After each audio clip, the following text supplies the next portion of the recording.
voi ra na ai ngai thak ding atop na tak machine la kam zani la ya la album release do chang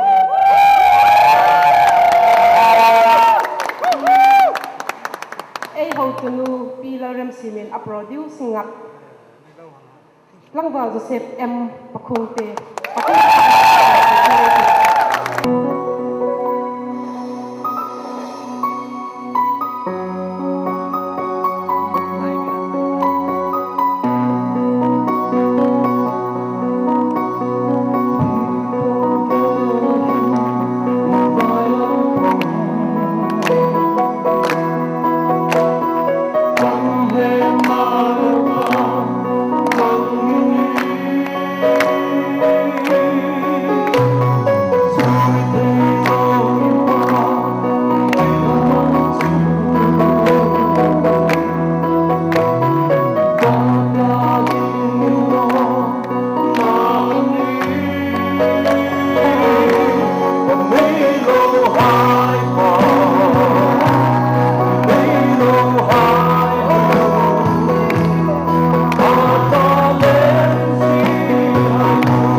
Vamos.